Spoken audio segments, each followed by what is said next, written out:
Começar a gravar. Está gravando. Mas e quando perguntarem para vocês o que é psicanálise?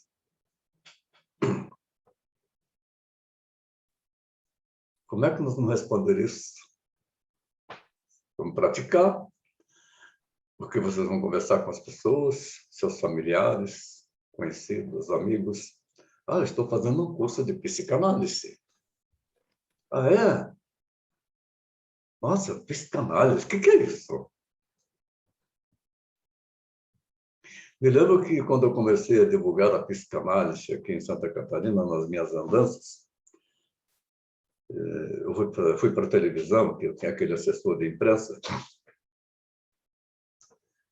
E, então, foi aquela expectativa, porque eles não sabiam o que era a psicanálise aqui. A apresentadora, junto com a produção, eles fizeram uma enquete no programa anterior, anunciando que ia ter um psicanalista no programa seguinte, e que as pessoas poderiam fazer as suas perguntas, que eles iriam gravar para transmitir ao psicanalista, e, se possível, no dia em que fosse a entrevista, poderiam fazer também perguntas ao vivo. E a pergunta principal foi essa: psicanalista é médico de louco?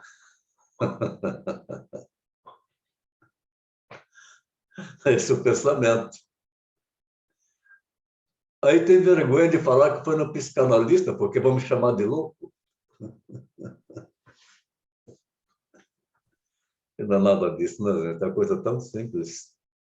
O psicanalista, ele precisa ser um ser humano, 100% humano.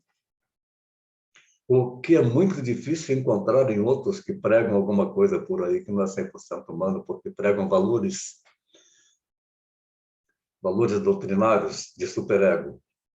E a psicanálise é, na sua essência, a liberdade do ser humano. Será interessante se vocês puderem ler um livro que não é de Freud. O livro é uma metáfora de vida. Foi escrito há 50 anos atrás por Richard Bach. Fernão Capelo Gaivota. Não é Álvaro Gaivota. Aí, Toninho Gaivota.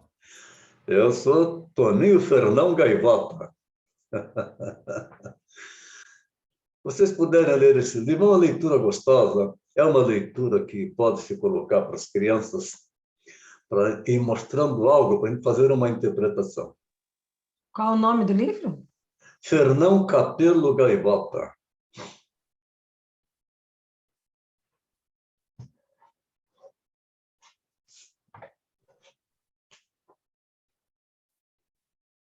É uma metáfora de vida bastante interessante para que vocês possam ler. Começar a trabalhar isso também para o próprio desenvolvimento. E se vão trabalhar com pessoas, certamente vão utilizar. Aí, depois que ler o livro, vão encontrar um vídeo no YouTube do Fernão Capelo Gaivota. É muito interessante. É uma forma gostosa de ler e uma diversão ver o Fernão Capelo Gaivota e toda a sua história. Então, eu vou colocar aqui os slides para a gente sair dando um pouco de segmento. Já está gravando. E fiquem à vontade para interromper, sempre que vocês quiserem fazer uma pergunta. Serão sempre muito bem-vindos. Não precisam falar desculpe, porque não é desculpar. E sim, se vai fazer uma pergunta, se vai fazer uma colocação, é porque está prestando atenção, está ficando interessado no assunto. E pode até questionar. Nós estamos falando da teoria psicanalítica 1, Freud. Módulo 2, parte 2, que é a continuação, e todo esse material consta na apostila. Eu já brinquei bastante hoje com vocês sobre os afetos. Na segunda-feira provoquei um afeto, que imagino que talvez tenha também afetado a todos. E as pessoas como falar, mas ele é meu desafeto. Não, não é seu desafeto. Aquilo que você está falando que é desafeto é aquilo que está te afetando na realidade.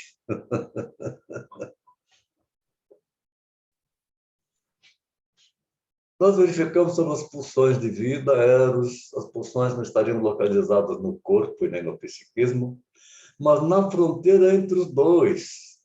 E tem como fonte o id, o inconsciente, o id.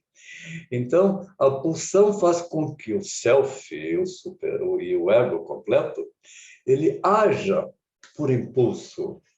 Isso é pulsão. E a compulsão é a repetição das mesmas coisas. Então, a pulsão de vida seria representada pelas ligações amorosas que estabelecemos com o mundo, com as outras pessoas e com nós mesmos, enquanto a pulsão de morte seria manifestada pela agressividade, que poderá estar voltada para si mesmo e para o outro. O princípio do prazer e as pulsões eróticas são outras características da pulsão de vida. O princípio do prazer é ser humano. Já a pulsão de morte, além de ser caracterizada pela agressividade, traz a marca da compulsão à repetição, do movimento de retorno à inércia pela morte também. E assim vai sucessivamente. O complexo de Édipo, Édipo rei, na mitologia grega, ele mata o pai e se casa com a rainha, a mãe. Quando ele descobre que tinha matado o pai, ele não sabia que era o pai dele, e que ele tinha casado com a mãe, ele fura os dois olhos e segue vagando pelo mundo. Esta é a mitologia. O complexo de Édipo, uma referência à ameaça de castração, ocasionada pela destruição da organização genital fálica da criança, radicada na psicodinâmica libidinal, que tem como plano de fundo as experiências libidinais que se iniciam na retirada do seio materno. Mas aqui já surgiu uma palavra que nós não trabalhamos ela ainda, vamos trabalhar daqui a pouco. Organização fálica. O que isso significa? É importante notar que o libido é uma energia sexual, mas não se constitui apenas na prática sexual, mas também nos vestimentos que o indivíduo faz para a obtenção do prazer.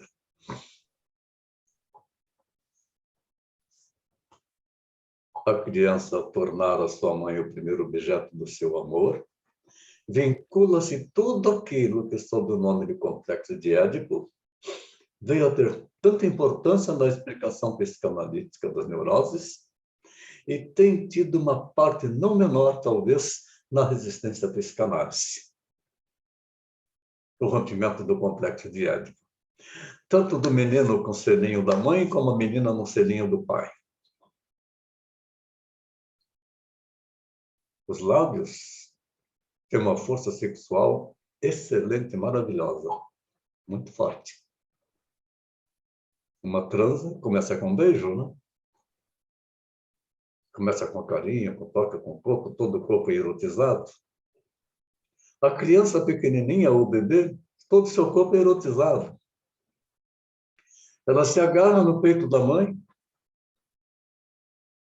se alimenta, já está de barriguinha cheia, já se alimentou, continua agarrada no corpo da mãe. Se a mãe vai tirar do peito, ela pega e começa a chupar de novo para não tirar, porque ela está num momento de prazer. Esta foi a revelação de Freud, que foi tão censurado na época que ele fez isso. Foi um homem muito corajoso. Não sei como que ele não foi expulso do meio da medicina, do jeito que era a sociedade daquela época, sociedade puritana. Então, nós vamos ver as fases do desenvolvimento do ser humano, para entender melhor isso, para a gente entender também o que acontece conosco e o que acontece com todas as pessoas, que ninguém escapa dessas fases, que vai desde o nascimento até o fim da vida. A primeira fase do ser humano, logo após o nascimento, é a fase oral, que é aquela em que tem o prazer dos bebês ao chupar a chupeta, que não tem nenhuma função vital, mas apenas de proporcionar prazer. Porque se ela está chupando a chupeta, ela está substituindo o prazer de chupar o peito da mãe, mas falta para ela o contato com o corpo. Vocês não imaginam o significado que isso tem na vida de uma pessoa e o que vai representar quando ela se tornar adulta. A outra fase, que é a fase anal, quando chega lá pelos 2 anos e pouquinho, em que a criança ela começa a aprender a sentar no piniquinho, a ir para o troninho. Então ela começa a aprender a controlar os esfíncteres. E nesta fase também, há fixações que ficam na mente da pessoa que vai contribuir com o seu tipo de personalidade no futuro. A fase fálica, que é demonstrada pela manipulação dos órgãos genitais.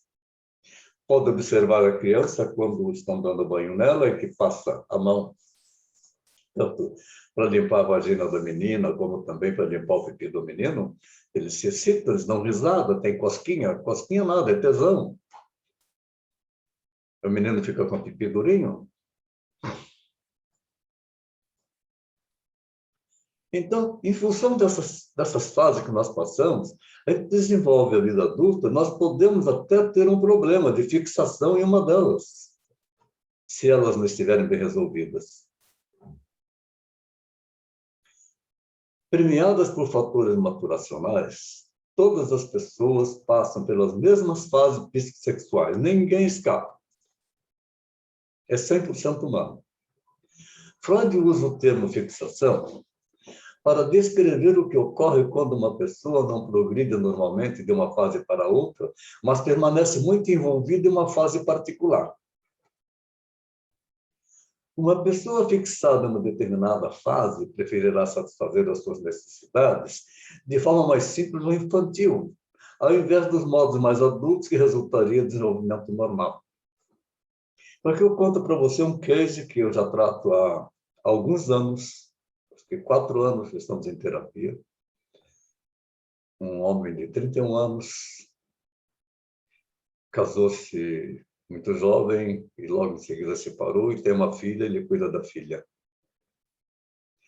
Eu conto este case, ele continua em terapia, é uma excelente pessoa, tem 2 faculdades, é professor de robótica, professor de matemática e professor de xadrez. Cabeça. Está fazendo agora mais uma pós-graduação sobre autismo e às segundas-feiras está estudando japonês. Interessante, né? Inteligente. Mas tem uma fixação lá na terra infância. Então, este caso eu chamo de case Peter Pan. Peter Pan. O Peter Pan. Que vive na terra do nunca, não quer nunca sair da infância. Interessante, né? Com toda a evolução que ele tem, capacidade, inteligência, está fixado no período ainda oral. Pois quando ele estava com 7 meses, a mãe engravidou. E com isso, ele perdeu o lugar dele de filho preferido. Que interessante, né? Como ficou essa fixação. Hoje adulto, com 31 anos, o irmão mais novo com 29, que é outra cabeça também, e muito bem evoluída, pessoa excelente. Que, aliás, eu tive a oportunidade de, junto com o irmão dele, que é um empresário bem arrojado, de fazermos juntos um seminário na CDL de Balneário Camboriú, onde nós reunimos, lotamos aquele auditório lá. Foi muito interessante que a diferença de idade é muito grande, né? Um jovem fazendo toda a apresentação dinâmica dele, lá no final vem o vovô. Foi ótimo, são meus amigos do coração. Esses caras que trabalhamos juntos.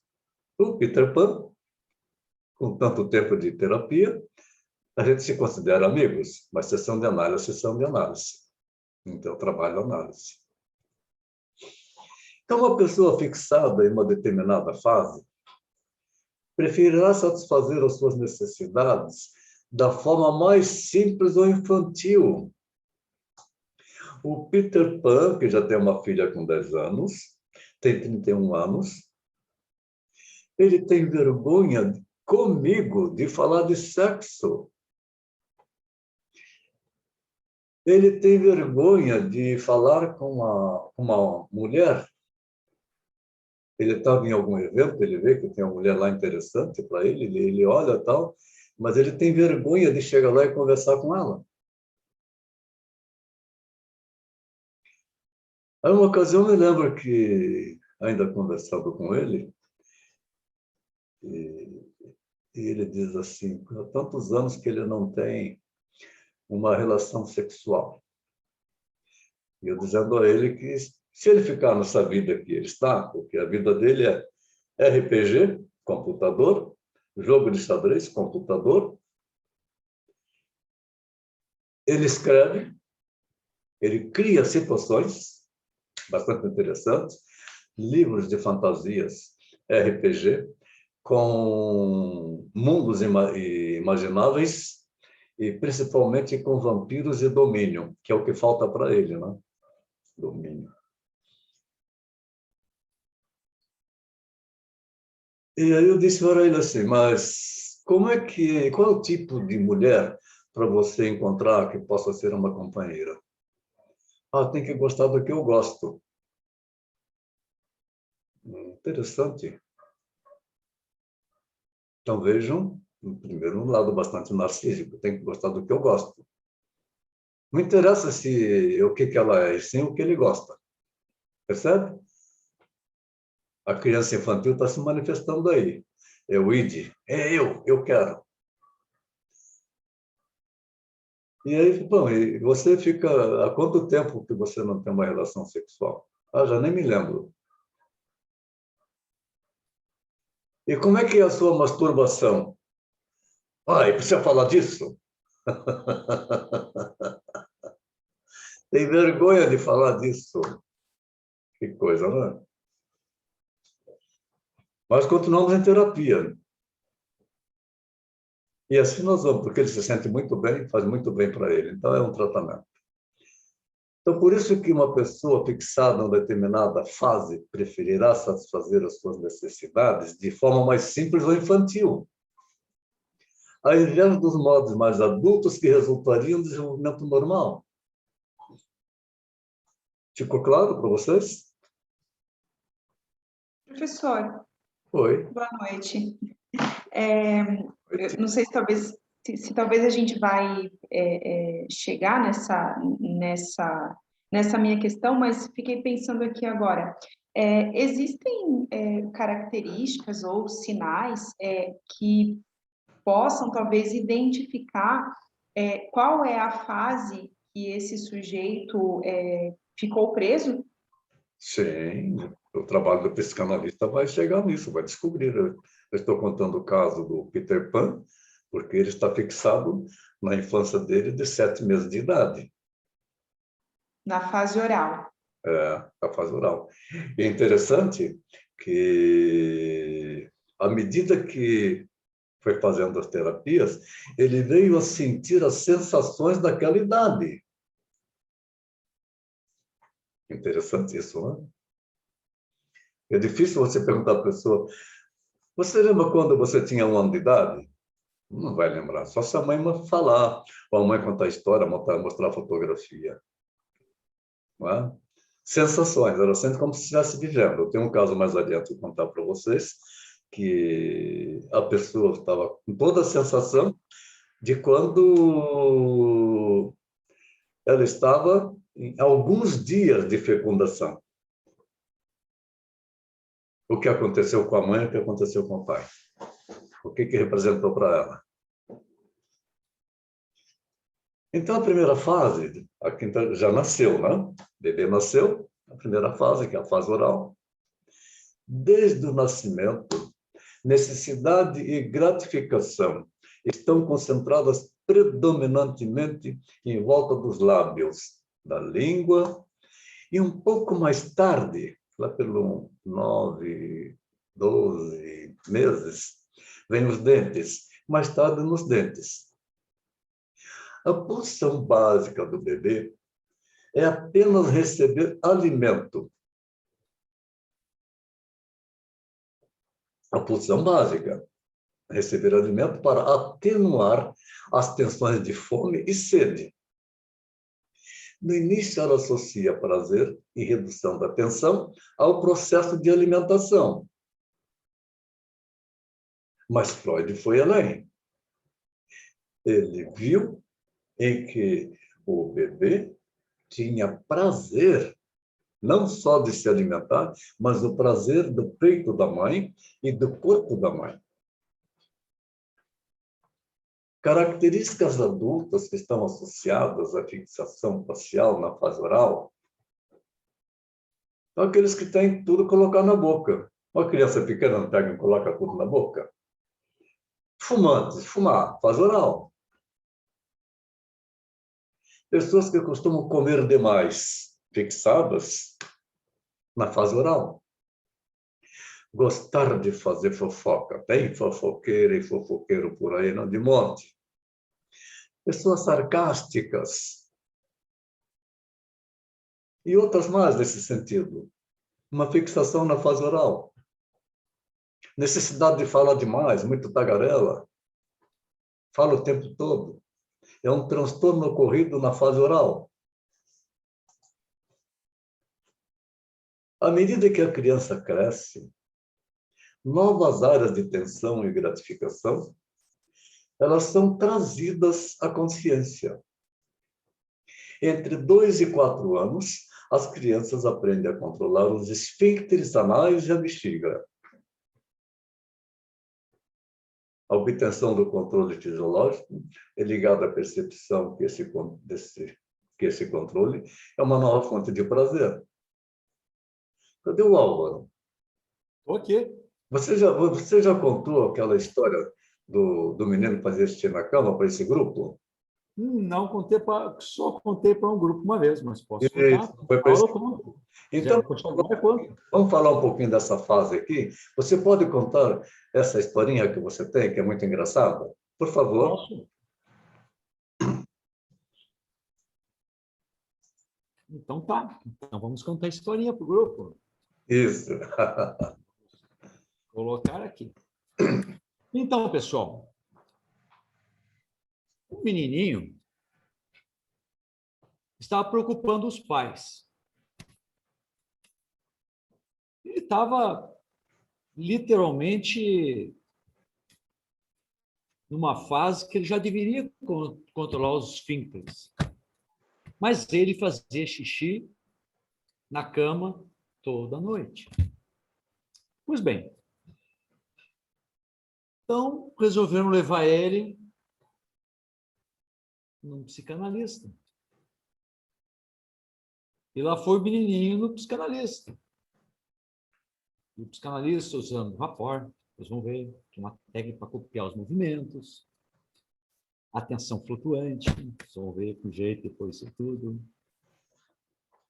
E o analista observando o ego do menininho. Mas, filhinho, e aí, filhinho? E a vida, como é que está? E a escola, como é que está? De certa forma, psicoterapia breve, puxando, tentando que o menino... Naquele impasse todo, o menino diz, não, está tudo ótimo, está tudo bem. Só que eu faço xixi na cama.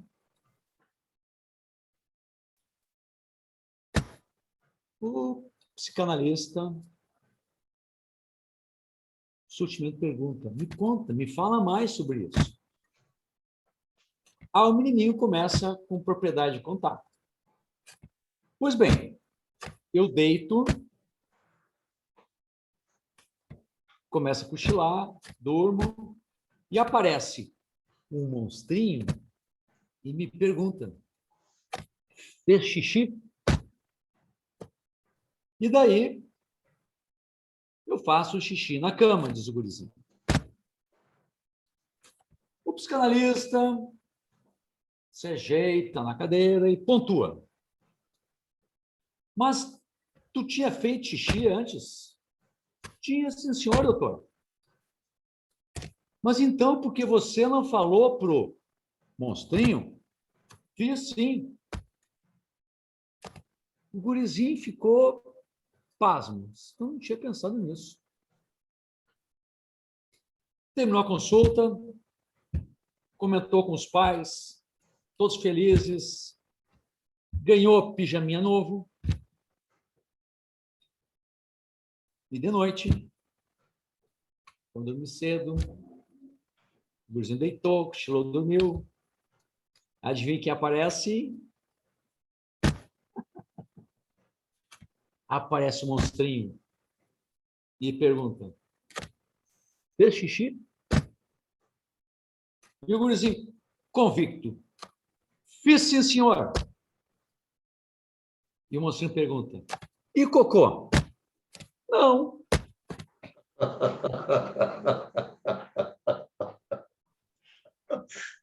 Obrigado, Laura. Vai muito bem para essa fase anal. Muito obrigado.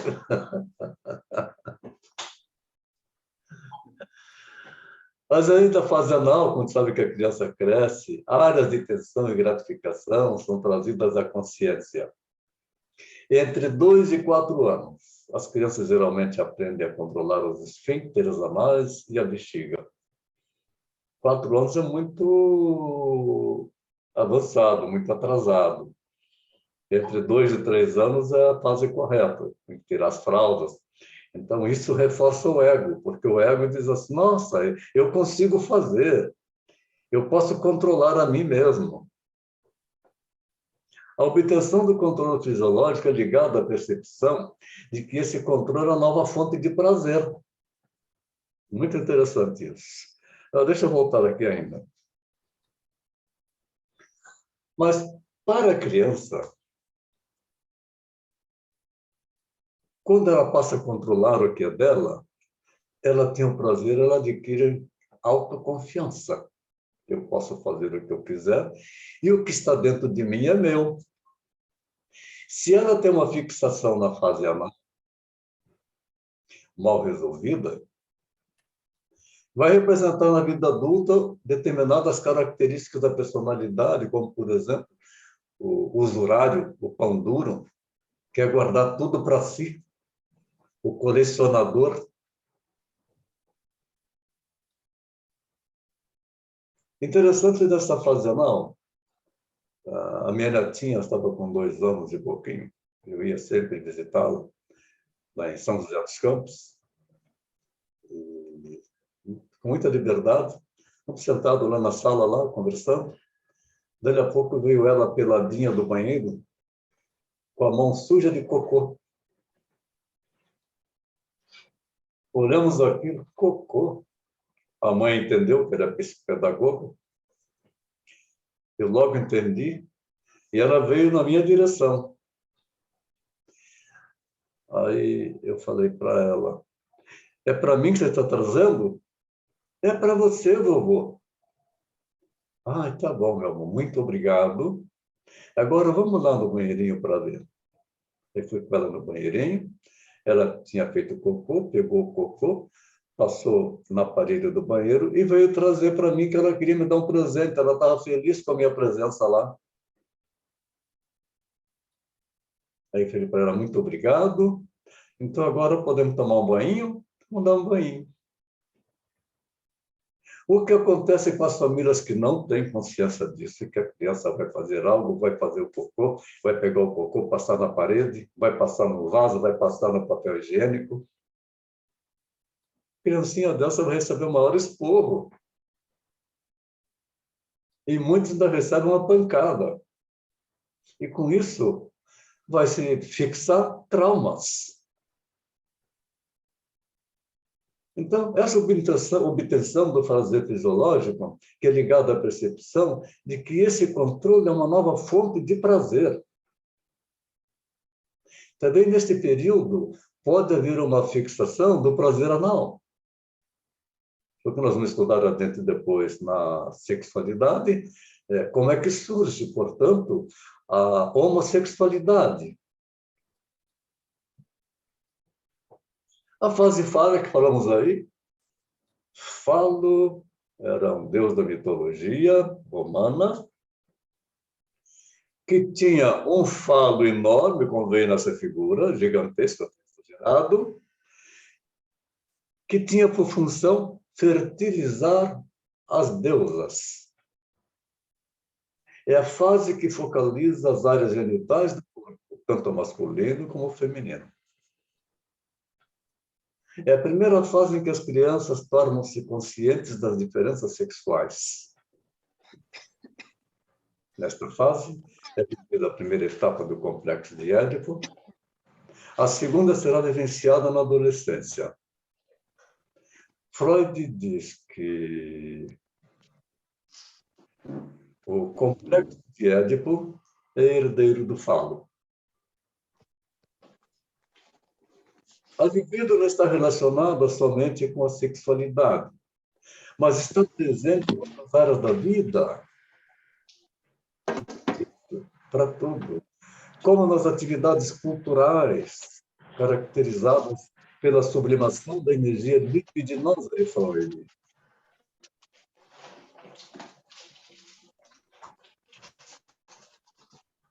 E tem o mito de Narciso, que Narciso, ao ver a sua imagem refletida nas águas do lago, se apaixona por ele mesmo, que ele era muito belo. Então, essa palavra derivada da mitologia grega, narcisismo, também representa uma flor, o narciso, belíssima. Narciso era um jovem belo rapaz. Ele rejeitou a ninfa que está aí ao lado dele. Era apaixonada por ele, desesperadamente desejava o Narciso. Mas ele, narcisista, não podia, era intocável, porque eu sou belo demais. Como punição, foi amaldiçoado de forma a apaixonar-se incontrolavelmente por sua própria imagem, refletida na água, incapaz de levar a termos a sua paixão. Narciso suicidou-se por afogamento e a ninfa Eco se esvaneceu de tristeza por realizar o seu desejo.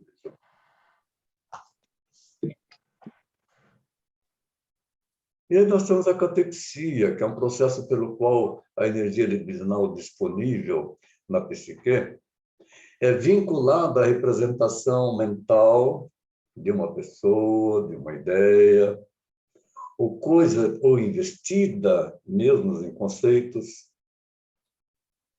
A raiva que se sente contra uma pessoa é uma catexia ou fixação de energia na representação mental dessa pessoa e não nela como objeto externo. Então, a raiva que sente contra uma pessoa não é para o selfie dela, é para o que ela está representando naquele momento. Raiva. Interessante, né? Como a raiva transforma as pessoas.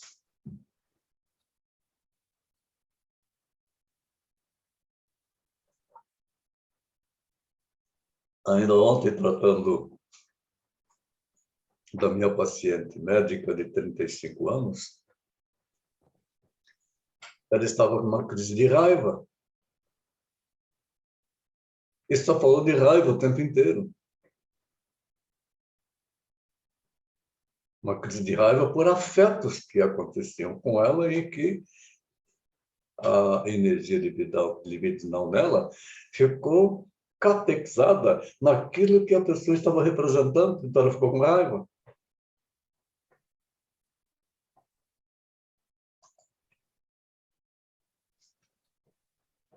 A libido é o impulso vital da autopreservação da espécie. Na natureza, tudo é sexualizado. Impulso de preservação, de autopreservação, todos se defendem. Se nós vamos cortar uma planta, a planta sente. Animais têm um instinto, se vê o ser humano, eles fogem. Ele tem pavor, tem medo, sem nunca ter sido agredido. Autopreservação.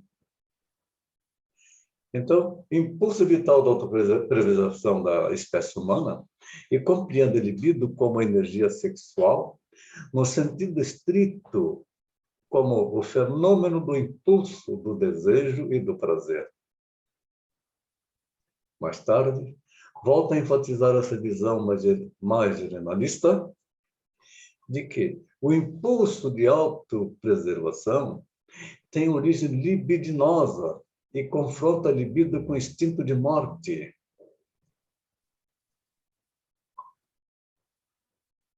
E aí nós vamos falar de alguns mecanismos interessantes, são mecanismos que ocorrem no ser humano, chamados mecanismos de defesa. Recalque. O que é um recalque? Uma pessoa recalcada. Enquanto alguém tiver uma imagem de si próprio, ficará magoado. Essa é uma das infelicidades da vida. É a imagem de si mesmo que cada um ha construído.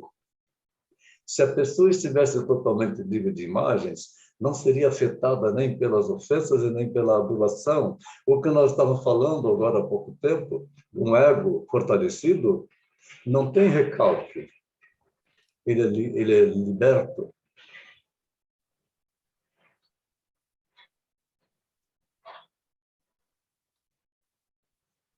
O recalque é uma forma de esconder conteúdos, como uma resistência a um fato ocorrido que não se deseja manifestar, fica recalcado, mas não perde a sua força, transformando-se numa defesa do consciente. O consciente é ego, sendo uma censura realizada pelo ego, capaz de provocar desprazer contínuo, que se manifesta como vergonha, dor, angústias. Recalcamento é o mecanismo de defesa mais antigo do ser humano.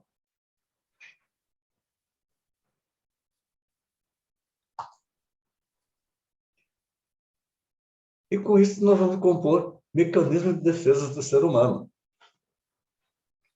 Os mecanismos de defesa são os diversos tipos de processos psíquicos, cuja finalidade consiste em afastar um evento gerador de angústia da percepção consciente.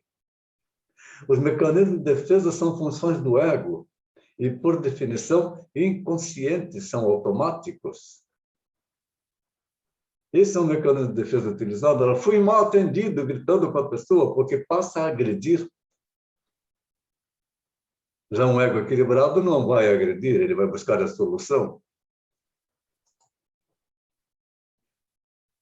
O outro mecanismo, que é a divisão ou cisão, um objeto ou imagem com o qual nos relacionamos, pode ter simultaneamente características que despertam o nosso amor, o nosso ódio ou o temor ao mesmo tempo. As transformações. Nessa brincadeira eu coloquei Superman, e é atraído pela mulher gato, e que vai pegá-la, ela destrói e acaba com ele. Desperta o amor e, ao mesmo tempo, ódio ou medo. E a projeção é um mecanismo de defesa psicológico em que determinada pessoa projeta sentimentos indesejáveis numa ou mais pessoas. Então, esses mecanismos e essas palavras começam agora a compor o nosso vocabulário psicanalítico. Na projeção, se trata de um processo muito comum que todas as pessoas utilizam em certa medida. É a operação de expulsar os sentimentos ou desejos individuais considerados totalmente inaceitáveis, ou muito vergonhosos, obscenos e perigosos, atribuindo-lhe a uma outra pessoa. Exemplo de projeção. aquele sujeito, aquela mulher, aquela pessoa que vê uma outra ou encontra com a outra e sai vai conversar com seus amigos e vai colocar um monte de defeitos, um monte de rejeição sobre aquela pessoa, projetando nela características que ela nem sabe se a pessoa tem. Ela está projetando algo de dentro dela. Se ela está falando do outro, que ainda não conhece, ela está falando dela. Eu, quando estão falando muito dessa forma, vejo em consultório que isso acontece, e que ficam apontando o rabo dos outros, da própria família, ou do próprio companheiro, dos colegas de trabalho. Deixa a pessoa falar e ela joga um monte de defeitos nos outros. Eu digo, isso é interessante, né? É muito interessante isso. Esta projeção que você está fazendo de outra pessoa. Ela tem um rabo grande, não tem? Ela dá risada. Ah, isso mesmo. Legal. E como que é o seu rabo? Você já enxergou? Você já olhou no espelho? Aí percebe como é que ela está fazendo? Olhando o rabo dos outros, mas não vê o seu.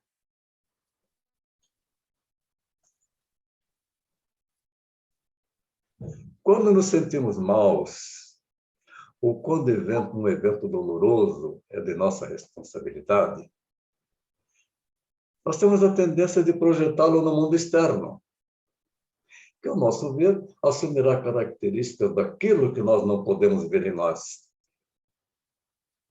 Então, algo que está dentro de nós é que a gente coloca nos outros. Para entender esse processo, nós podemos considerar uma pessoa que tem pensamentos de infidelidade durante um relacionamento. E é bem isso que acontece. Está num relacionamento gostoso, às vezes pode estar até numa transa, mas está pensando num outro ou numa outra.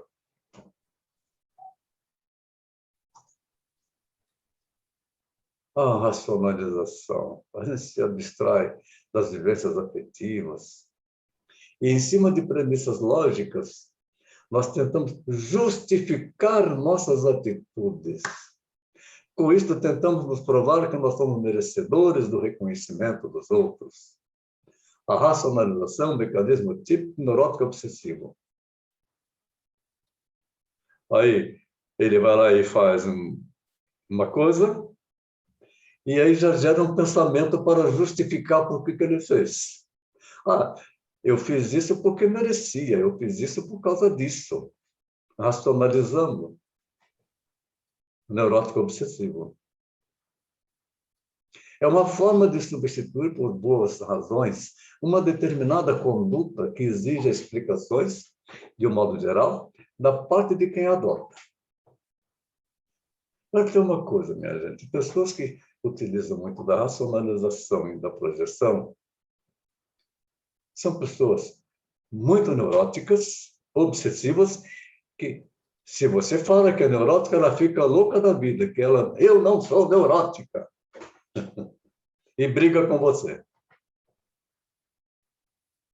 Aí fica mais neurótica ainda, mas não reconhece porque não tem humildade, porque o ego é fraco. Então, racionaliza para justificar o porquê que ela faz isso, o porquê que ela projeta diminuindo o valor dos outros. Ela tem que diminuir o valor dos outros para que ela possa aparecer. Portanto, também é um ego narcisista. A afirmação cotidiana de que eu só estou fazendo isso para o seu próprio bem. Alguém já escutou falar isso? Acho que todos, né? Eu estou te batendo para o seu próprio bem, para você aprender. Eu estou te pondo de castigo para o seu próprio bem, para você aprender. Eu estou gritando com você para o seu próprio bem. Não é? Ela está fazendo isso pelo prazer dela. Então, pode ser a racionalização do sentimento ou pensamento o pensamento de que eu quero fazer isto para você, eu não quero que me faça isto, ou até mesmo eu quero que você sofra um pouco e tenha prazer no sofrimento do outro. Também pode ser racionalização, a afirmação. Eu acho que estou apaixonado por você. Interessante, não? Dá para acreditar se falar assim? Ah, sabe, eu acho que eu estou apaixonado por você. Agora se fala assim, eu estou apaixonado por você. Aí depende de você, se você vai entender isto como uma racionalização, como uma pulsão, como um desejo, como você interpretar. Apaixonado? A paixão, ela é obsessiva.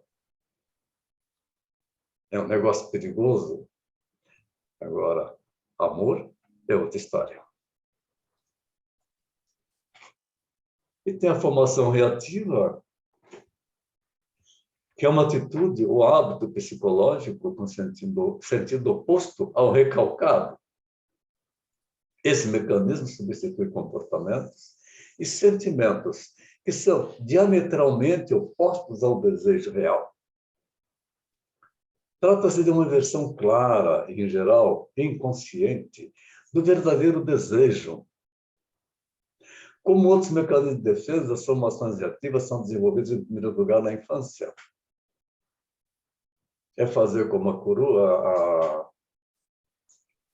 a cegonha, que enfia a cabeça no buraco, a avestruz enfia a cabeça no buraco, para se esconder. Ela não está vendo a formação reativa.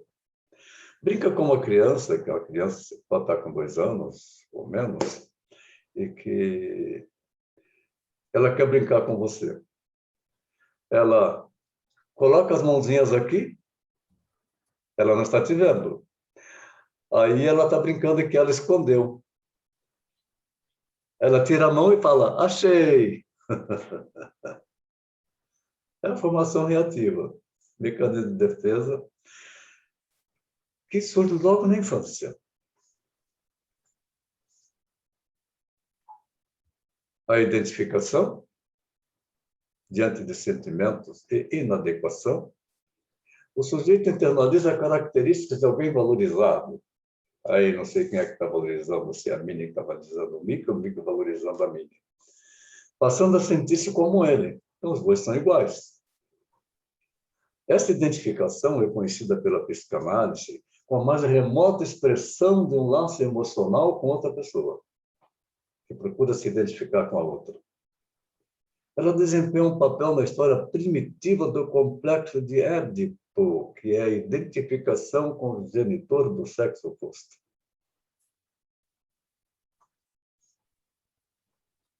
Da identificação, um menino mostrará interesse pessoal pelo pai.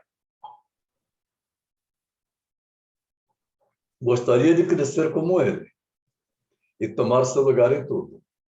Nós podemos simplesmente dizer que toma o pai como seu ideal.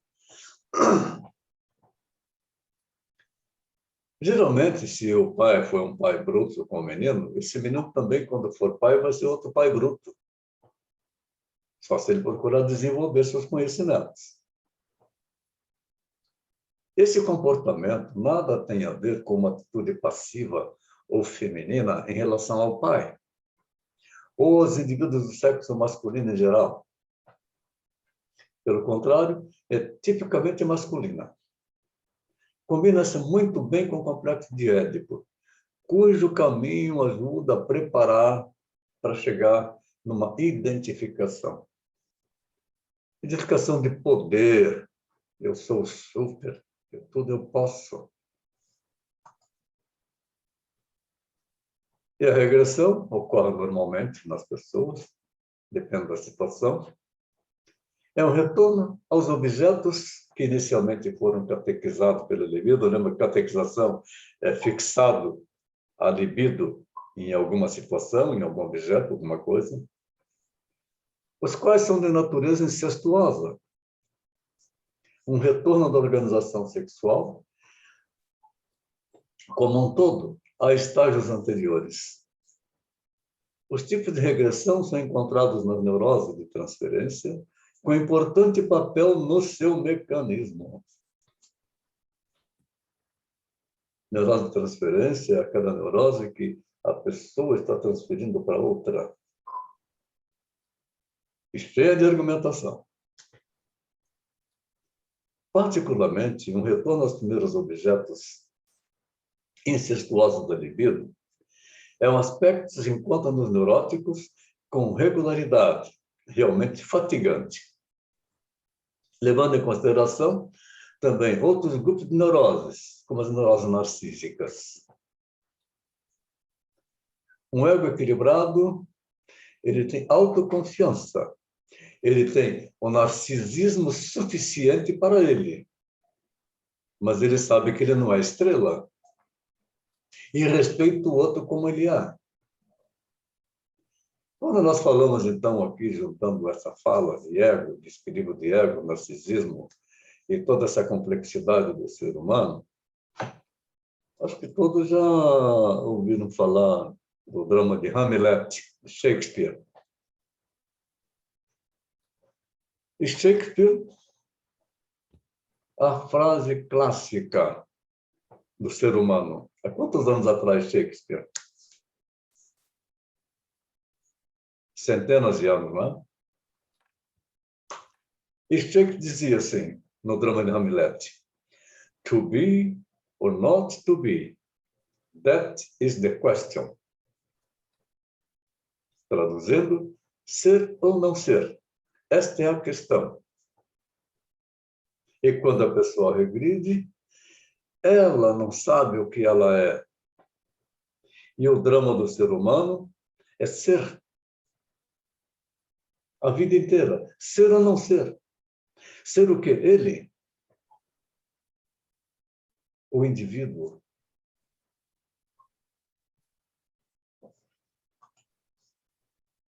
O isolamento consiste em isolarmos o pensamento, a atitude ou comportamento das conexões que teria com o resto de uma elaboração mental. O comportamento assim isolado passa a não ameaçar porque está separado e não mais conectado aos desejos iniciais. É quando você isola alguma coisa que você está desejando e que você vê que vai ser prejudicial. Você tem que tirar ele do seu pensamento, senão você não consegue dormir. Na neurose obsessiva, a técnica de desfazer o que foi feito é encontrada pela primeira vez nos sintomas bifásicos, nas quais uma ação é cancelada por uma segunda, do modo que é como se nenhuma ação tivesse ocorrido, ao passo que ambas ocorreram. A pessoa se isola. O deslocamento, descarregamos sentimentos acumulados através do deslocamento, em geral, sentimentos agressivos em pessoas ou objetos menos perigosos. Todos os sintomas psiconeuróticos acabam tendo a participação do deslocamento. E aí o ego diz assim, a culpa é minha, mas eu coloco em quem eu quiser, dane-se. Deslocamento é um mecanismo psicológico de defesa onde a pessoa substitui a finalidade inicial de uma pulsão por outra diferente e socialmente mais aceita. E a sublimação. Todas as pessoas sublimam. Atualmente, pessoas que têm dificuldade em estabelecer um relacionamento sexual sublimam em várias outras atividades, como jogo no computador, ou Peter Pan aparecendo aí. Leitura de diversas formas obsessiva, ele tem uma biblioteca com mais de 300 livros. Excessiva dedicação ao filho, ele vive exclusivamente para a filha dele. Sublimação. Por isso ele passa tantos anos sem fazer sexo. Compulsão por escrever poemas, etc. Ele escreve fantasias. assim transferindo com deslocamento para o objeto de prazer. Nós fazemos isso quando nos dedicamos demais a uma atividade, estamos sublimando. Exemplo de sublimação a gente vê constantemente naquelas senhoras, que são aquelas carolas de igreja, sublimam toda a sua atividade nas atividades religiosas, não importa qual tipo de religião. Está sublimando que ela tem prazer naquilo. Ela já não tem mais prazer sexual. Homens também desta forma. As pessoas que chegam a uma certa idade, que vão ficando sós, elas precisam também sublimar com atividades sociais.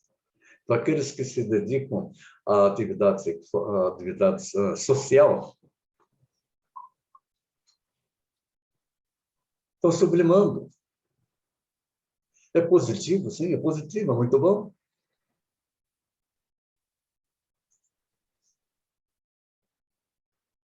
O reprimido é, na visão psicanalítica, o protótipo do inconsciente. Quanta coisa reprimida fica na nossa mente. Podemos perceber que nós temos dois tipos de inconsciente. Um que é latente. Aquele latente é como ter uma herpes.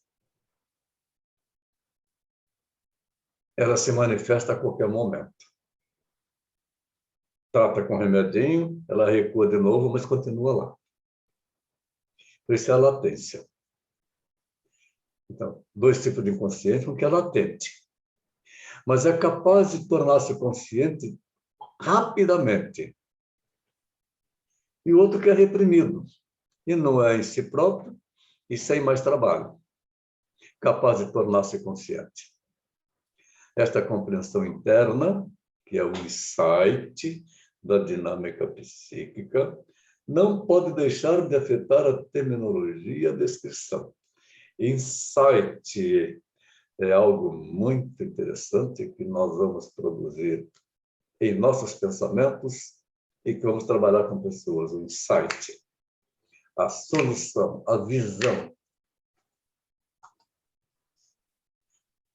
Estava falando de personalidade, não é?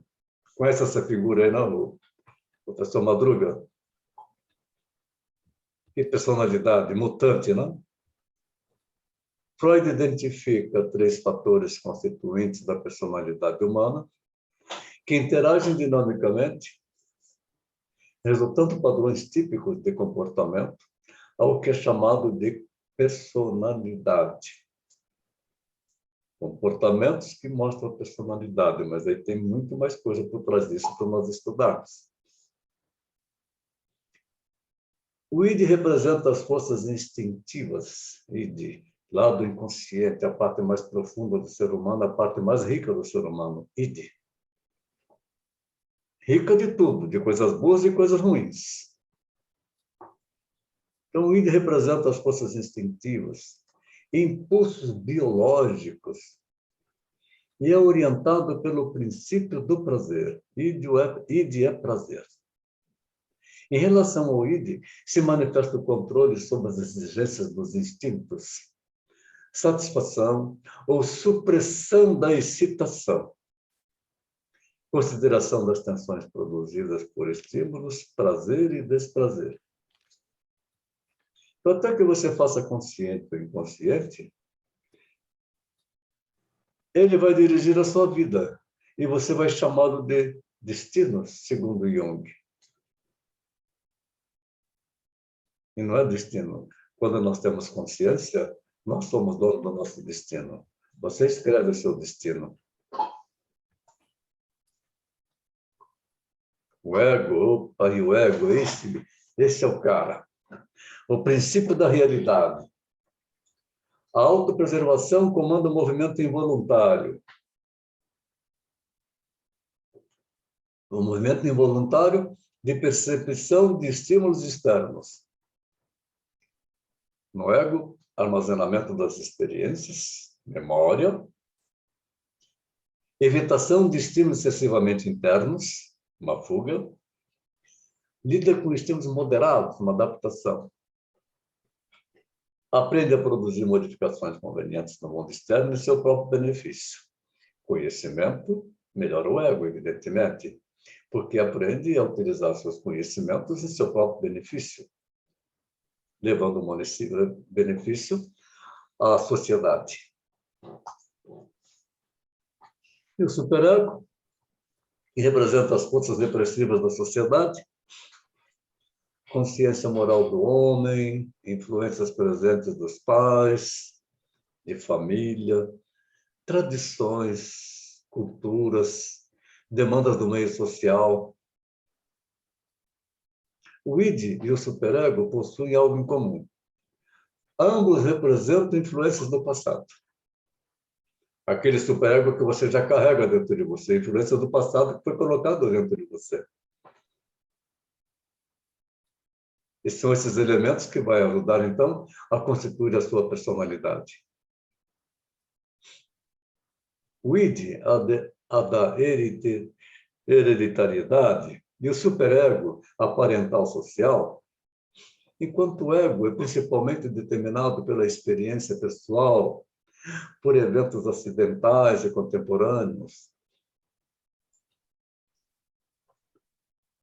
Então, o que é a personalidade? Às vezes a pessoa fala assim, mas tem uma personalidade muito forte, a personalidade muito fraca. Isso é uma forma leiga de se falar. Personalidade é o conjunto de características psicológicas que determinam os padrões de pensar, sentir e agir. Ou seja, a individualidade pessoal e social de alguém, que nós temos que respeitar do jeito que ele é. A formação da personalidade é processo gradual. A gente não nasce com personalidade. Vai falar que o bebê tem personalidade? Não tem. Ele tem instintos. Complexo e único a cada indivíduo, a formação da personalidade. O bebê vai desenvolvendo, ele tem instintos e ele tem, na sua estrutura que está se formando, algo que é natural do ser humano. Ainda não tem personalidade. Aquilo vai se formar à medida que ele vai se desenvolvendo, quando ele vai adquirindo os valores culturais da sua família. Mas ele manifesta alguma coisa quando é criancinha, isso é temperamento, manifestação de temperamento. E a personalidade é complexa, combinando valores que são inseridos, mais temperamento. O termo é usado em linguagem comum com o sentido de conjunto das características marcantes de uma pessoa. Aí sim começa a formar personalidade. De forma que se pode dizer que uma pessoa não tem personalidade, esse uso, no entanto, leva em conta um conceito de senso comum e não um conceito científico.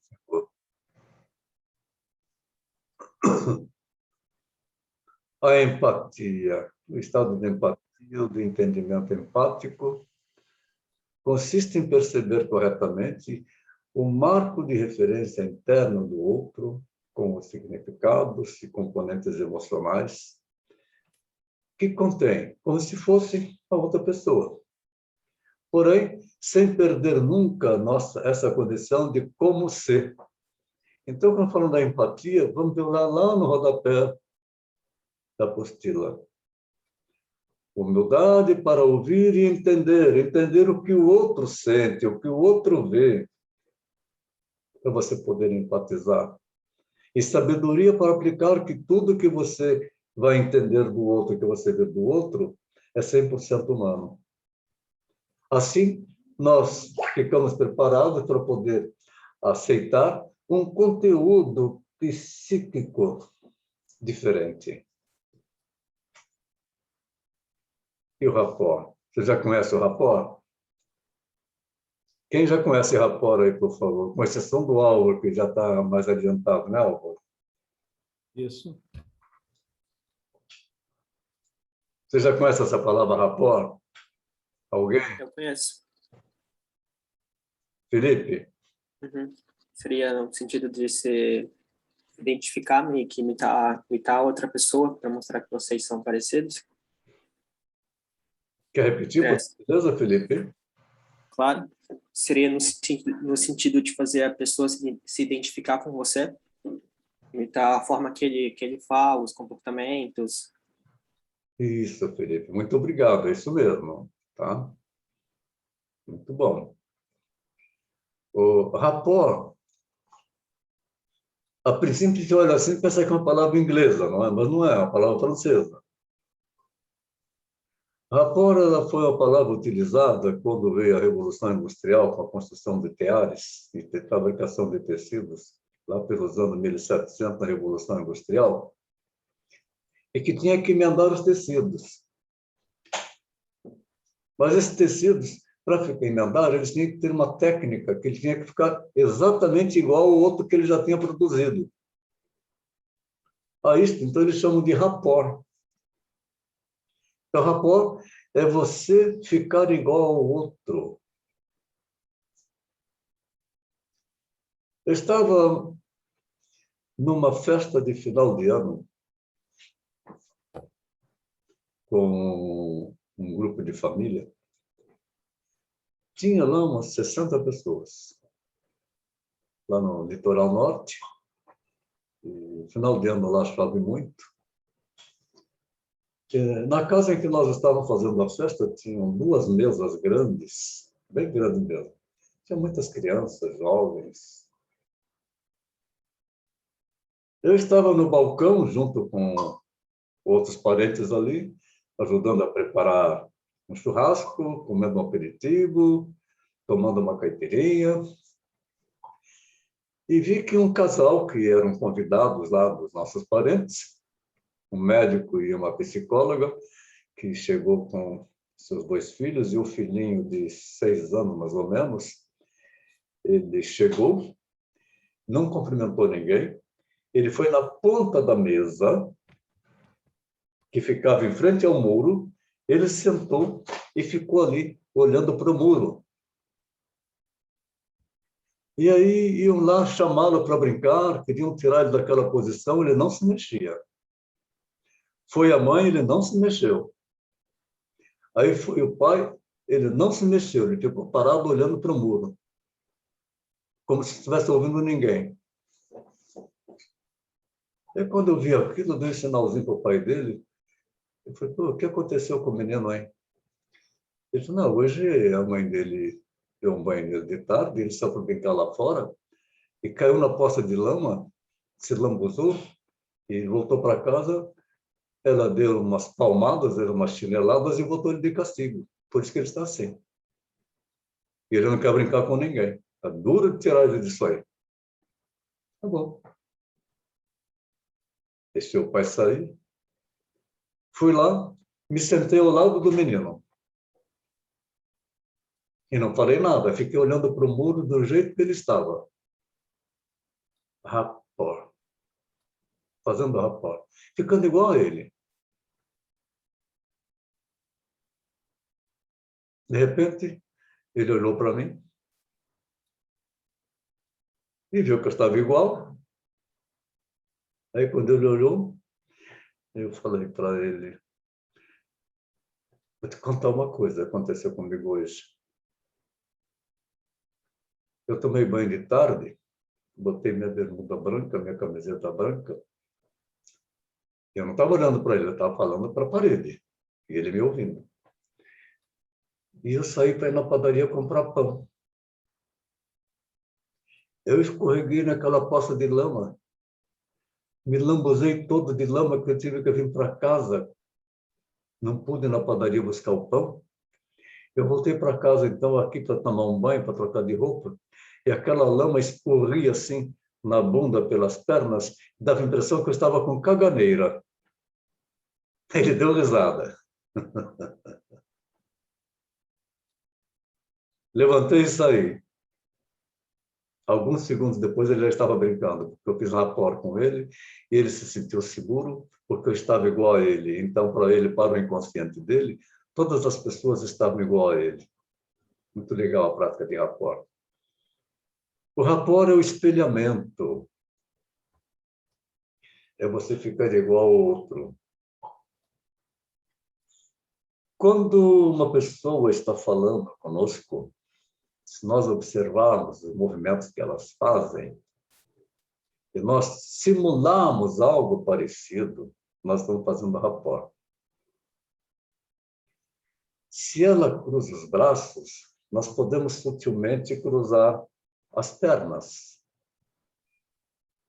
Se ela estiver totalmente cruzada, você pode até também cruzar e ficar igual a ela. Mas precisa desenvolver um pouco mais ainda de prática, de conhecimento, para estabelecer um bom rapport, para que o inconsciente da pessoa possa se raportar realmente e sentir que você é igual, que você não é diferente, que você não vai censurar, que você não vai julgar, que você não vai castigar. Então, rapport é a empatia, a verdadeira empatia, de você ficar igual ao outro. É uma técnica de espelhamento corporal para estabelecer uma comunicação subjetiva de confiança. Você pode usar isso em todos os seus relacionamentos, não é só na psicanálise, em tudo que você quer de relacionamento com outras pessoas. E vai sentir as reações do outro. Então, rapport também é sentir o que o outro sente. Estabelecer rapport e gerar confiança, que é indispensável para colocar o paciente ou a pessoa com quem você está se relacionando bem à vontade para estabelecer um link com você, nos seus sentimentos.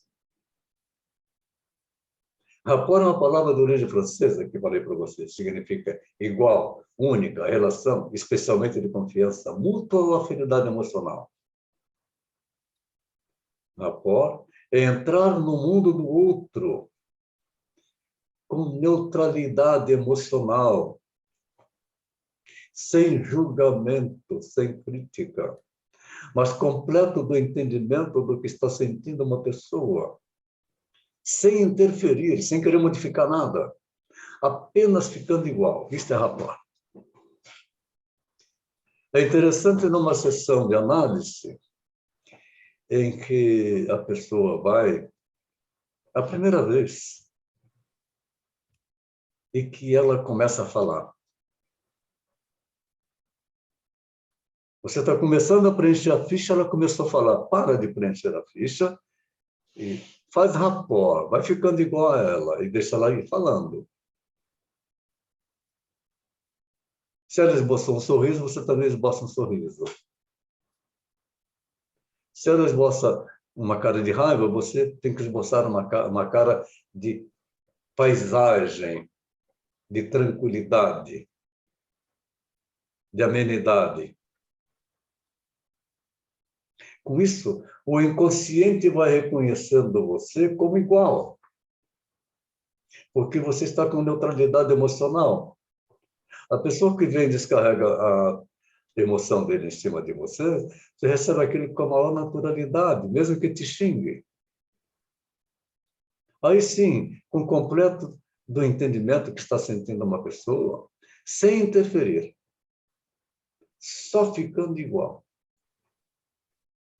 Aí, numa sessão de análise que isto ocorre, quando eu olho no relógio, preciso interromper que acabou seu tempo. Nossa, já passou? Sim. Então, fica agendada a sua sessão agora no dia tal, às tantas horas, de acordo? De acordo. Aí ele sai lá fora e vai falar com as pessoas, nossa, vocês não imaginam. Eu fui num médico, que é uma coisa maravilhosa. Ele me entende, porque ele me escuta, ele me entende. O processo terapêutico é uma série de interrelacionamentos de fatos que, no caso, teriam de ser psíquicos os quais, apropriadamente instigados por processos técnicos, ensejariam efeitos terapêuticos. Como processos terapêuticos, nós temos a abreação, a compreensão interna, o resgate das lembranças antigas. Então, no processo terapêutico, aquele emaranhado de coisas que a pessoa está transferindo, e o psicanalista vai, então, enrolando aquilo de uma forma que seja inteligível, que seja entendível. Esse é o processo terapêutico, ouvir. Ouvir, ouvir e ouvir. Nós não temos que estar gratificando ninguém. Já gratificamos simplesmente ouvindo, sem nenhuma interferência, sem nenhum julgamento, sem nenhuma expressão. Temos que praticar, numa sessão terapêutica, cara de paisagem. Aí, assim, estabelecendo rapport, desenvolvendo aliança de trabalho. A aliança psicanalítica se refere, portanto, à colaboração mútua estabelecida entre um analista e um paciente, visando formar um pacto com o outro. Mas, para chegar lá, você precisa utilizar todos esses recursos, entender todos os mecanismos de defesa que ali estão atuando, estabelecer um rapport, para que a pessoa fique à vontade de falar das suas coisas pessoais, entendendo que não tem julgamento, que você não vai dizer para ele o que ele deve fazer. É ele quem vai resolver. O ego deve prometer a mais completa sinceridade, ou seja, colocar à disposição da aliança todo o material que possa produzir autopercepção, e para isso é necessário assegurar ao paciente a mais estrita discrição e colocar nosso serviço experiências visando a elucidar as manifestações influenciadas pelo inconsciente, estabelecer aliança de trabalho. Acho que com esse grupo eu não falei do homem do sapato, não é? Não, né? O Álvaro já conhece este case, né, Álvaro? Já. O homem dos sapatos. Isso foi interessante vivenciar este case, o homem dos sapatos, que, aliás, foi o meu terceiro paciente piloto. Eu estava bem fresquinho no curso de psicanálise, fazendo trabalho para poder ter a minha formação final. O homem dos sapatos era um jovem de 28 anos, um cara bonito, de 1,75 m de altura, forte, de boa fala, engenheiro da área de informática, empresário. E ele ia no meu consultório e falava das coisas que aconteciam com ele. E aí, pelo lado narcísico, ele dizia assim, que as mulheres diziam para ele que ele exalava tesão. Legal, hein? Mas ele não se revelava. Ao decorrer de algumas sessões, quando terminou a sessão, eu analisando aquilo, caramba, esse cara está querendo me falar alguma coisa, mas ele não está abrindo o coração dele. Aí, quando terminou a sessão, terminou sua sessão, nós estaremos juntos aqui novamente na terça-feira, às 9h. Mas eu vou falar para você alguma coisinha aqui, só para você elaborar, não é para me responder agora, não. O que é que você está precisando falar que você não consegue?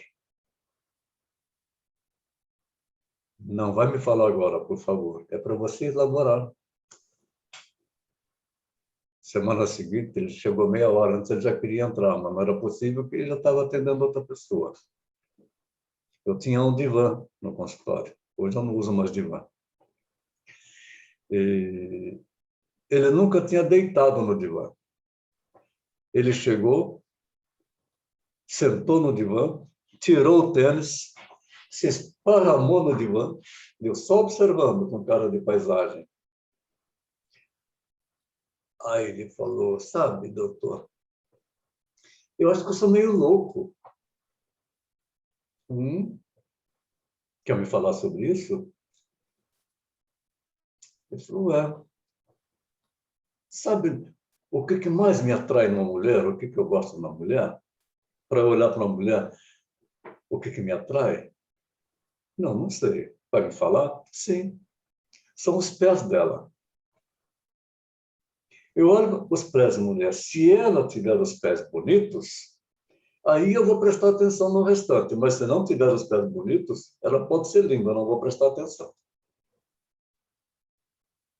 Então, eu olho para os pés delas e eu fico encantado com os pés da mulher. E vejo o sapato que ela está usando. Aquele salto alto, lindo, que deixa ela tão elegante e tão charmosa. Mas, sabe, né, eu sou noivo, mas eu moro com os meus pais ainda. Então, eu tenho a minha suíte na parte de cima, meus pais não interferem. E eu acho que eu sou meio louco porque eu tenho uma coleção de sapatos. Ah, que interessante. Eu tenho mais de 100 pares de sapatos. Continua. Sim, mas são sapatos de mulher.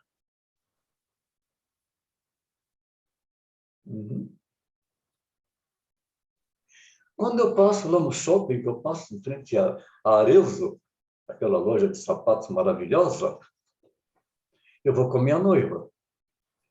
Eu não aguento. Eu passo naquela vitrine, é como se aquela vitrine me pegasse assim e me atraísse para dentro dela. E eu fico babando naquela vitrine, tanto sapato bonito. E aí, eu quero usar um sapato daquele. Aí eu peço para minha noiva entrar comigo na loja. Eu vou mostrar para ela os sapatos que eu gostei. Para ela colocar nos pés delas, para ver se realmente é aquilo, para eu comprar. Aí ela experimenta, eu vejo, nossa, que coisa fantástica, aquele pensamento dentro de mim, que coisa linda.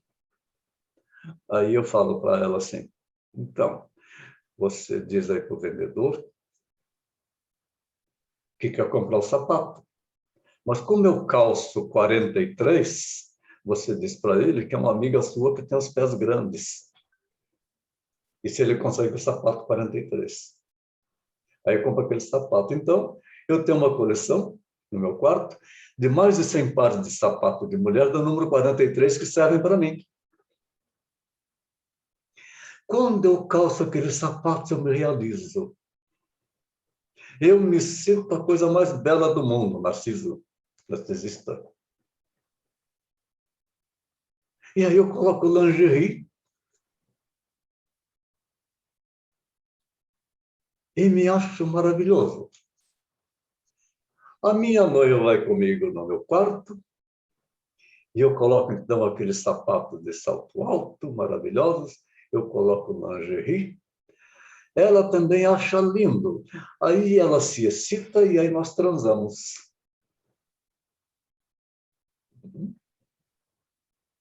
Interessante, né? Essa pulsão sexual desta forma. Eu não falei nada, só deixei ele continuar a contar a história. Mas aí sabe que eu trabalho com computador. E toda manhã que eu chego na minha empresa, eu ligo o computador, que eu tenho trabalhos para fazer, de informática, mas é uma tentação tão forte que eu não resisto. Eu entro num site chamado Fetiche. E lá nesse site Fetiche eu encontro outras pessoas iguais a eu. E aí, eu encontrei uma pessoa, comecei a me relacionar com ela, que é aqui da nossa cidade. E aí marcamos um encontro. E eu fui no apartamento dele. E o que aconteceu no apartamento dele? Eu dei para ele. Quando eu saí de lá, eu me senti enojado. Eu vim com o pensamento que eu era um porco, que eu não prestava, que eu não valia nada. Imagina, um homem como eu, desejado por mulheres, vou lá e dou para um cara. Doeu, foi uma coisa impressionante. Mas foi muito bom também. Mas como eu saí enojado, eu falei, nunca mais vou fazer uma coisa dessa.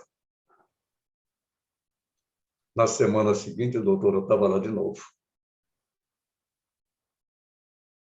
Fetiches. Esse é um dos sapatos. Como é que ele chegou a me contar tudo isso? Essa intimidade dele. A aliança que foi estabelecida. A aliança terapêutica. A rapport que eu produzia com ele. Porque para quem queria contar uma situação dessa?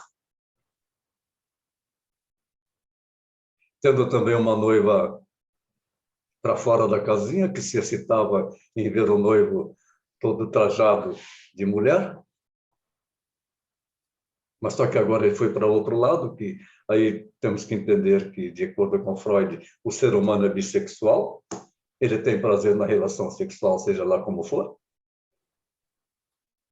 Então ele se interessou por um cara que teve uma atração sexual por ele, deu para o cara, doeu a primeira vez, mas passou a gostar.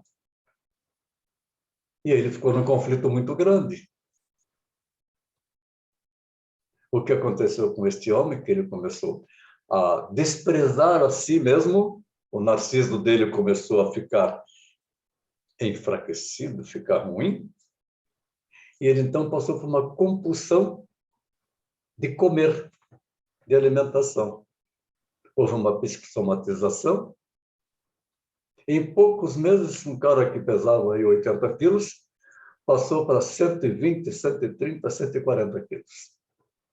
Agressão ao próprio corpo para destruir o corpo, que ele estava com raiva do corpo dele. Que loucura, né? Um quadro psicótico. Na resistência que nós encontramos com as pessoas, no tratamento psicanalítico, os diversos obstáculos que o paciente expõe para impossibilitar o acesso ao seu próprio inconsciente. Eles criam paredões na nossa frente. Então, rapport é que quebra o paredão. Ele quer dificultar o trabalho terapêutico, bem como a sua própria cura. Às vezes ele tem prazer no seu sofrimento.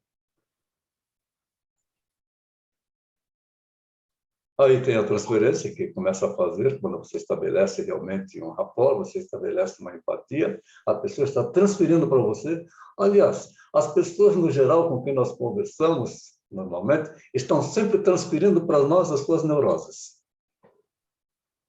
A transferência é a transposição, o deslocamento do objeto interno para a figura do analista. O paciente vê no analista seu próprio objeto interno e passa a nutrir por ele os mesmos sentimentos que nutria por esse objeto, originalmente no passado.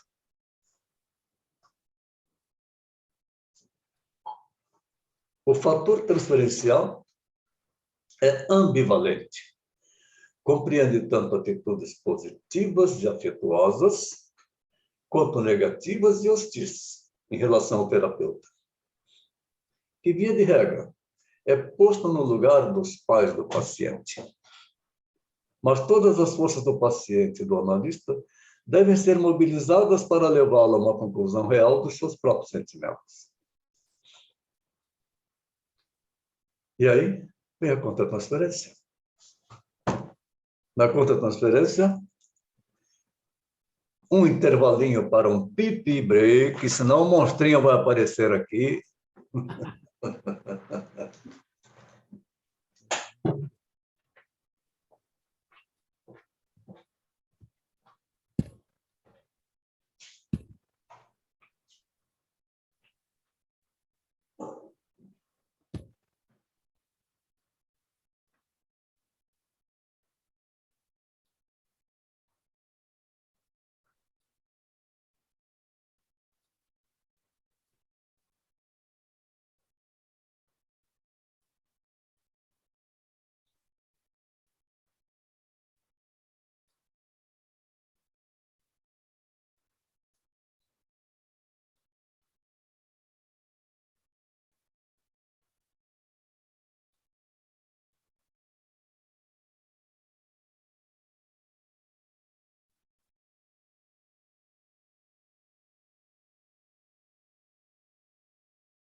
Estão todos aí? Conferindo, estão todos presentes? Ok? Então, posso seguir? Vou seguir. Tá. A contratransferência. O que acontece quando alguém vai falar das suas mágoas, das suas dores, com uma pessoa que é um grande amigo, uma grande amiga? A amiga ou amigo escuta e dá opinião. Pô, mas você podia fazer isso, você devia fazer aquilo. Ou ainda o amigo poderá dizer, e ouvir uma história da pessoa, e fala, credo, você fez isso?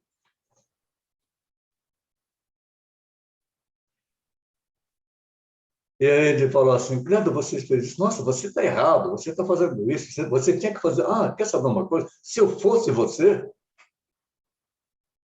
eu faria isso. Se eu fosse você. Contra-transferência. Todas as histórias que nós ouvimos que nos afetam, nós temos os nossos valores e a nossa formação de vida. E nós podemos reagir e fazer uma contra-transferência. Mas se uma história, se algo que ele está falando te afetou, e você percebeu que foi uma contra-transferência, você não vai responder absolutamente nada. É uma questão que você tem dentro de você que você precisa resolver.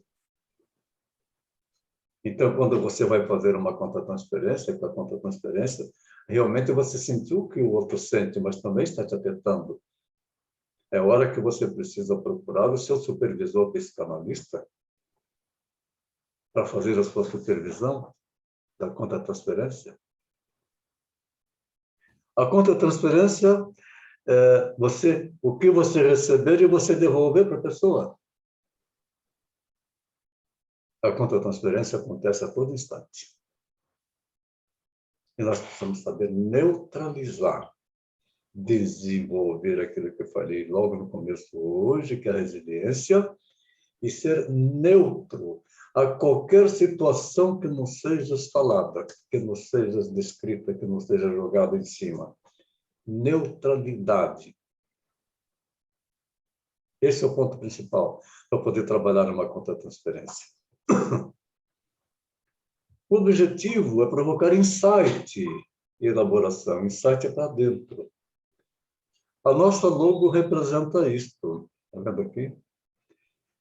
A silhueta humana e o buraco da fechadura. O caminho para levar a luz internamente. Quando leva a luz internamente, é insight, é luz para dentro de si. E elaboração. Elaborar o que a pessoa está passando. Então, o insight é o objetivo, é a aquisição do conhecimento da própria realidade psíquica.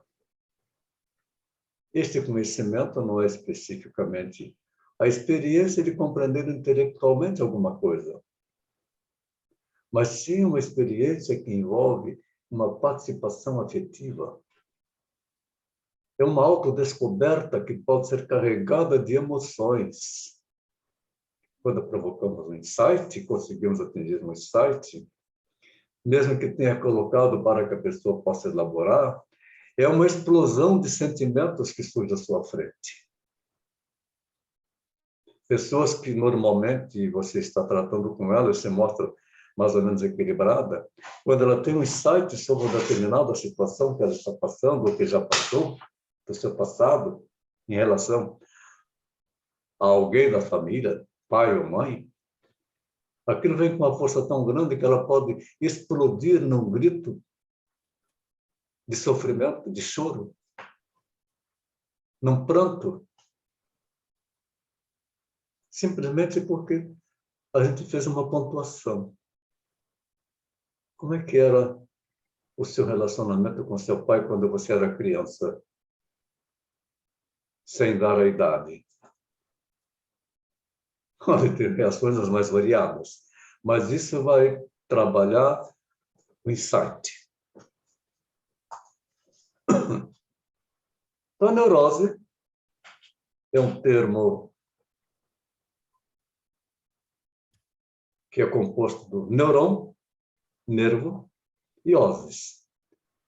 Condição doente ou anormal. Foi criado pelo médico escocês William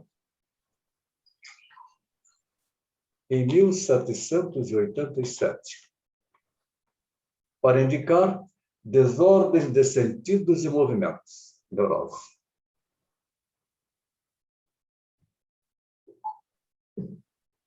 Não existia psicanálise naquela época, mas desordem de sentido de movimento. Então, ele sentia que tinha alguma coisa, mas não tinha um mapeamento.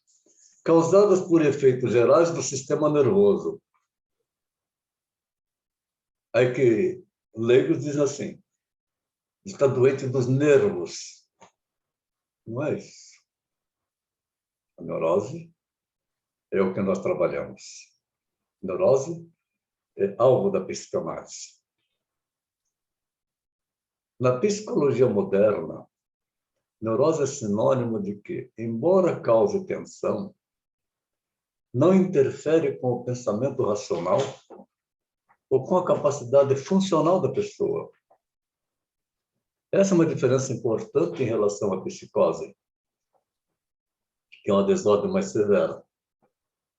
O conceito de neurose está, assim, intimamente ligado à teoria nosológica psicanalítica, ou seja, a maneira como a psicanálise explica a origem e o desenvolvimento dos transtornos mentais.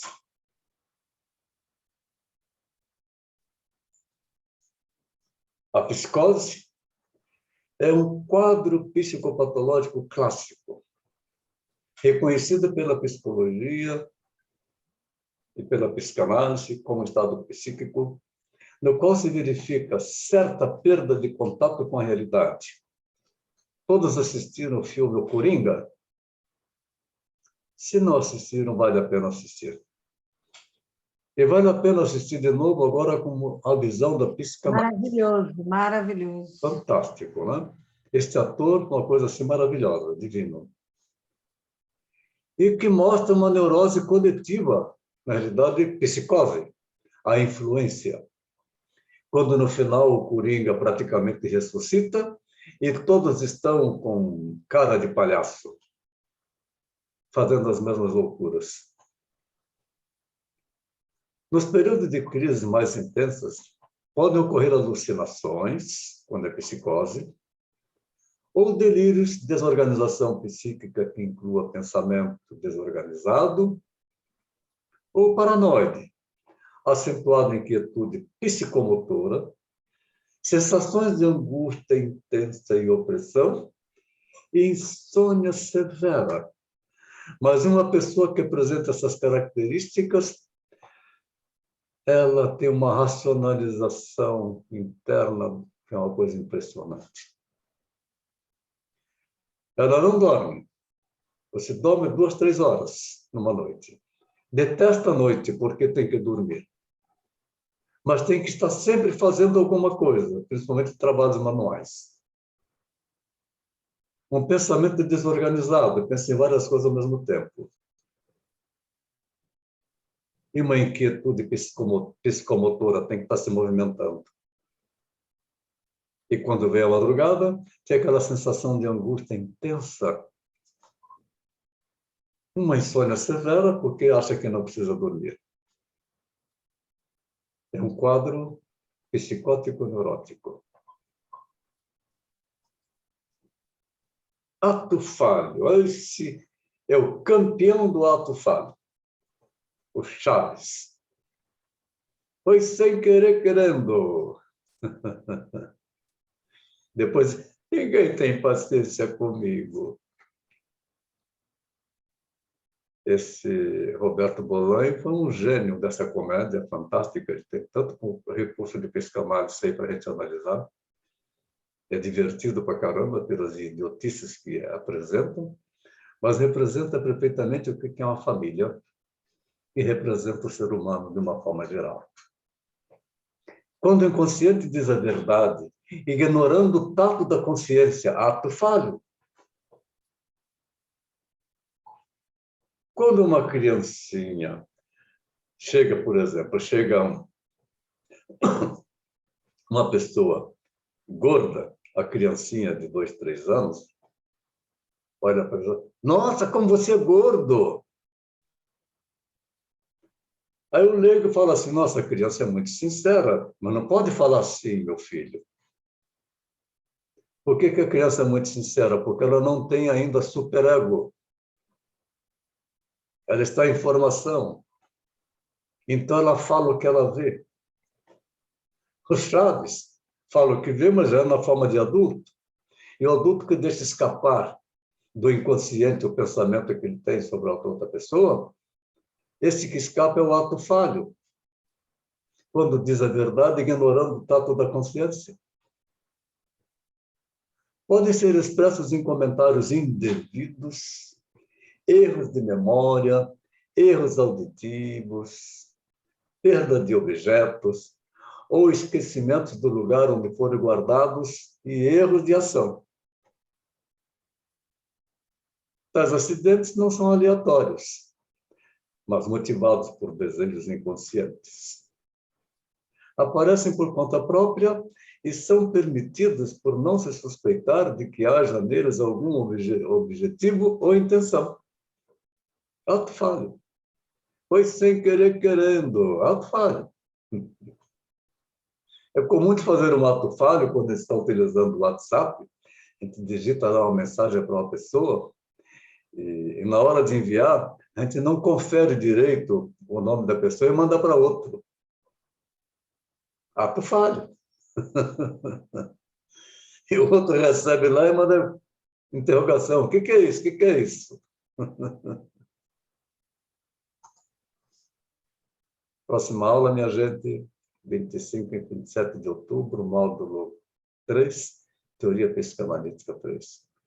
O trabalho para a nota sugerido para este módulo, um texto sobre o entendimento da apostila e um tópico escolhido.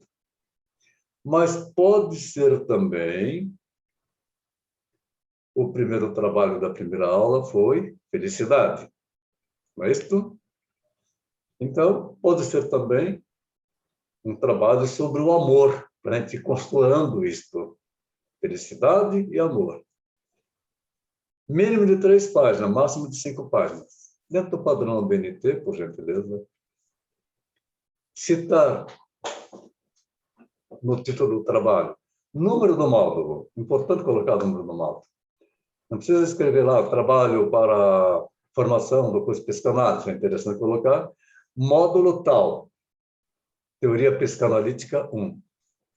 Módulo, número. E quando eu recebo esses trabalhos, eu preciso dos números do módulo para estar organizando também no histórico acadêmico de vocês. Então, o número do módulo, a temática qual é, o nome da instituição, que é o Instituto Diego, o nome do professor, nome do aluno, referências que você utilizar, pode ser apostila, como também outros livros, ou talvez até pesquisa na internet, e a data que está enviando. Receba o meu abraço, assim, bem forte. Com a pandemia não está podendo abraçar, mas dá vontade de abraçar todo mundo novamente, né? Tão bom esse calor humano. Eu vou sair dos slides, então, para que a gente possa conversar. Tudo bem?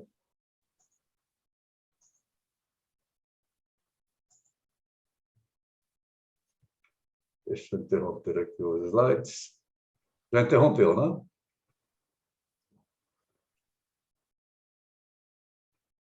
Ok. Estou à disposição. Quem quer falar, fazer uma pergunta, algum comentário?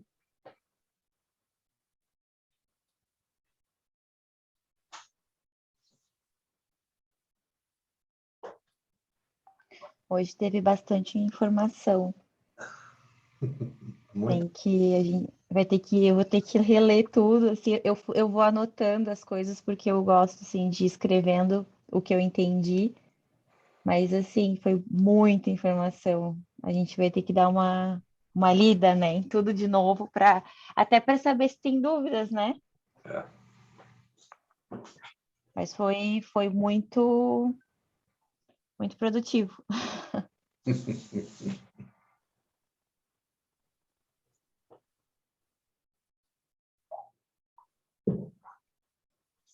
Qual que é mesmo a sua profissão, Geisa? Então, na primeira aula a gente não conseguiu falar muito sobre isso, né? Eu estudo psicopedagogia, mas a minha área de atuação hoje é dentro da nossa empresa. Eu trabalho há 8 anos com escolas de idiomas, a gente tem umas escolas de idiomas, e eu faço a gestão das nossas escolas, das equipes. Então, foi na escola que eu descobri essa paixão, assim, por gente. Are E... you English teacher? Oi? Are you English teacher? Não, eu não sou professora. Felipe is psicólogo Yes, and teacher, English teacher. yes, and both. English teacher and a psychologist. Isso aí. E aí eu comecei a fazer o curso de psicopedagogia, justamente por causa da área, né? A gente trabalha com criança, eu trabalho com pessoas também, e a psicanálise sempre foi uma vontade minha quando eu comecei a desbravar um pouco sobre toda essa questão de entender as pessoas, a cabeça delas, como que funciona. Então, eu fiz um curso primeiro de terapeuta holística, depois eu fiz de hipnose clínica, e eu estou desbravando.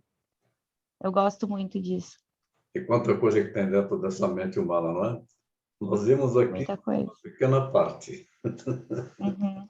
Mas o engraçado é que, tanto no curso de hipnose quanto de psicopedagogia, entra muito a psicanálise. É, E foi através desses estudos que eu cheguei na psicanálise, né? você Então, estudou Milton Erickson? a gente estudou, as primeiras cadeiras da psicopedagogia é psicanálise, e a gente estudou um pouquinho de cada, mais o foco em Freud, né? Mas a gente estudou um pouco de cada, assim, eu nem lembro todos os nomes. Tá, não tem problema, mas muito bem. Você vai se encontrando, tá? Não se preocupe. São termos novos em um mundo novo. Quem é que tem esse conhecimento? Pessoas que fazem psicanálise. Uhum. São bem poucas. Então, esse conhecimento que você vai acumulando, não se preocupe em querer entender tudo de uma vez. Ele vai juntando, no final, montando esse quebra-cabeça para a gente poder abrir no panorama. Isso pode levar alguns anos. O mais engraçado, assim, disso é que eu sempre busco fazer isso, assim, entender o que o outro está pensando, a leitura corporal, o que ele está querendo me dizer, mas não disse. Mas a gente, né, como eu não estava estudando, eu não sabia os nomes de cada comportamento. Sim. E agora, conforme você vai falando, a gente vai ligando as coisas, né? Ah, então isso é por causa disso. É muito legal, assim. Bem legal. Mais adiante, nós vamos verificar mais outros sintomas que estão demonstrando o comportamento, as transferências que vamos fazendo e assim por diante. A gente começa a ter um entendimento melhor de nós mesmos, porque o que acontece conosco, nós vamos agora entender que tem tudo isso na nossa mente humana.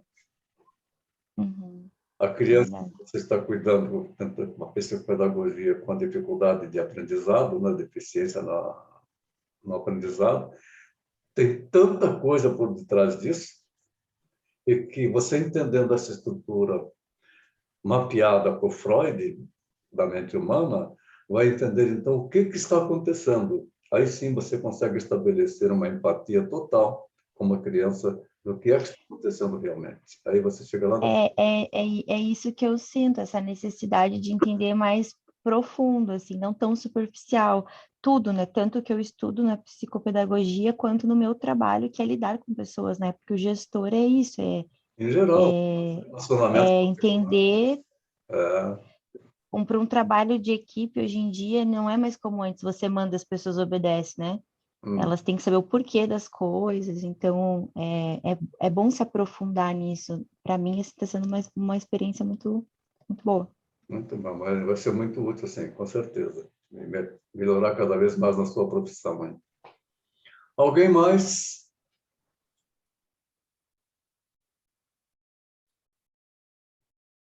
No questions? No question, Felipe. Não. No questions. Alguém mais? Algum comentário? Nós falamos na primeira aula sobre a caminhada do monge. Perguntaram ao monge como é que ele fez para andar 10.000 quilômetros. Ele respondeu: eu dei o primeiro passo. O primeiro passo foi vocês virem para começar a fazer do curso de psicanálise. Primeira aula. Segundo passo, estamos dando hoje. Nós temos aí mais 24 passos pela frente. Tem pessoas, não, por que não faz esse curso mais rápido? Ora, nós damos um intervalo de 1 mês para cada grupo, para que você possa estudar a apostila, para que você possa começar a olhar filmes. As leituras recomendadas, como recomendei hoje, Fernão Capelo Gaivota, assistir o vídeo do Fernão Capelo Gaivota, para começar a elaborar e ter seu insight. É isso que tem que buscar dentro de cada um de nós. Elaboração e insight. Aí sim ter o entendimento. Então, com calma. Com calma nós vamos chegar lá. É importante que comecem a enviar seus trabalhos, alguns já enviaram, outros ainda não. Eu faço a leitura de todos eles e dou um feedback. Ok? Se ninguém tem mais nada, vamos encerrar por aqui. Muito obrigado da presença de vocês. A Geisa, bem-vinda ao Grupo 9, agregada. Obrigada. Muito em breve eu vou marcar uma reposição da primeira aula, convidando a todos para participarem. Aí tem a Geisa e tem mais outra pessoa também que está precisando. Muito em breve eu farei isso. Ok? Muito obrigado. Um grande abraço para vocês. Ótima noite. Ótima noite. Obrigado pela aula. Boa noite, obrigada. Até a próxima. Mostrinho. Bom descanso. Obrigada. Tchau. Boa noite. Boa noite.